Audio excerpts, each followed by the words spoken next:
साथियों नमस्कार। जैसा कि आपको पता है दिल्ली जंतर मंतर में जो बच्चों के साथ वहाँ जो घटनाएँ हुई थी, अलग-अलग मीडिया या यूट्यूबर के द्वारा जो भ्रांति फैलाई गई थी, उसके विषय में हम आज चर्चा करते हैं सोशल साइंस की टीचर श्रीमती लक्ष्मी सिकरवार जी से।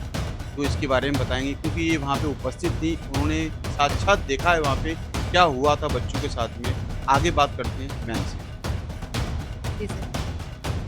तो जंतर मंतर पे जो प्रोटेस्ट हुआ था, वहाँ पर बच्चे जो हैं, जो नीट के पेपर लीक के मामले में वहाँ पर इकट्ठे हुए थे और वो इस वजह से इकट्ठे हुए थे कि शिक्षा व्यवस्था में जो भी गड़बड़ियाँ पाई जा रही हैं, बार-बार पेपर का लीक होना, ओएसएम जो 12th की जो चेकिंग जिस तरह से चली थी, उसमें गलत कॉपियों का अपलोड होना, तो काफ़ी सारी कमियाँ थी जो सरकार की तरफ से पाई गई, जिसके खिलाफ बच्चों ने प्रदर्शन किया। बच्चों के साथ-साथ उनके पेरेंट्स से, उनके रिलेटिव्स से, बाकी बहुत सारे लोग थे। और जैसा कि लोग अफ़वाह फैला रहे हैं कि वो प्रोटेस्टर नहीं आतंकवादी थे या फिर एंटी नेशनल लोग थे, तो इस बात की पुष्टि मैं सिर्फ़ इतना कहना चाहूँगी कि अवसरवादी आपको हर जगह मिलेंगे, जो जहाँ पर आग जल रही होती है, वहाँ पर घी डालने का काम करते हैं। आपके कहने का मतलब ये जो ऐसे लोग वहाँ उपस्थित थे, जो बच्चों के नाम पर अपनी बात फैला रहे थे और गड़बड़ियाँ पैदा कर रहे थे, जिसके शिकार जो बच्चे हुए वहाँ पर। बिल्कुल सर। काफ़ी ऐसे लोग थे जिन्होंने अपनी भड़ास निकाली है राजनेताओं को गालियाँ दी हैं, बहुत उल्टा-सीधा कहा है। तो अगर मोरल ग्राउंड पे देखा जाए तो ये बिल्कुल भी सही नहीं है।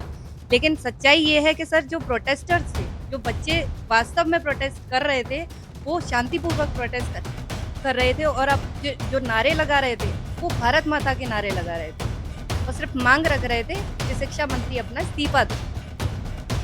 आज जैसे शिक्षा मंत्री जैसे इस्तीफा दे चुके हैं अभी, अब उसके बारे में उसके बाद आपकी क्या राय है? क्या उम्मीदें हैं? क्या होगा? सर उम्मीदें इतनी हैं कि जैसे चाइना ने अपनी शिक्षा व्यवस्था में सुधार किया है, प्रैक्टिकल नॉलेज दी जा रही है, वैसे ही हमारी सरकार भी कुछ ऐसा करे कि जो थ्योरेटिकल नॉलेज है, जो सदियों से चली आ रही है शिक्षा व्यवस्था, उसमें बदलाव करे और बच्चों को प्रैक्टिकल लर्निंग पे फोकस करने में बढ़ावा दे। साथ ही में एक बात और कहना चाहूँगा कि आपको पता है युवा अपनी बात रखने का कोई ना कोई प्लेटफ़ॉर्म ढूँढ रहे हैं इस समय और इस समय शिक्षा व्यवस्था में एक प्लेटफ़ॉर्म ऐसा भी है जिसमें युवाएँ अपना बेधड़क अपनी बात रख सकते हैं और उसके बारे में बात कर सकते हैं। मैम से जानते हैं वो क्या प्लेटफ़ॉर्म है? सर उस प्लेटफ़ॉर्म का नाम है एमयूएन और युवा सांसद, जहाँ पर हमारे जो छात्र हैं, जितने भी युवा हैं, वो राजनीतिक गतिविधियों में कितनी कमियाँ हैं, किस तरह से सरकार काम कर रही है, वो फैक्ट्स के बेसिस पर वो अपनी बात सामने रखते हैं, रिसर्च करते हैं। फिर वो खुद अवगत होते हैं, लोगों को अवगत कराते हैं कि सरकार वास्तव में क्या कर रही है ग्राउंड लेवल। कितनी कमियाँ हैं उसमें और कितनी सुधार जो उसने समाज में किए हैं। ये अपने आप में एक अच्छा प्लेटफ़ॉर्म है और इसमें एक बात और मैं कहना चाहूँगा कि ये एक ऐसा प्लेटफ़ॉर्म है जहाँ आपको सरकार की लाठियाँ भी नहीं खानी पड़ेंगी। ये अपने आप में एक अच्छा प्लेटफ़ॉर्म है और मैं सभी से अपने चैनल के माध्यम से कहना चाहूँगा, इस प्लेटफ़ॉर्म में बच्चों को जॉइन कराएँ, एमयूएन में जॉइन कराएँ, जिससे बच्चे युवा जो हैं, युवा सांसद बन सकें और राजनीतिक गतिविधियों के बारे में जान सकें।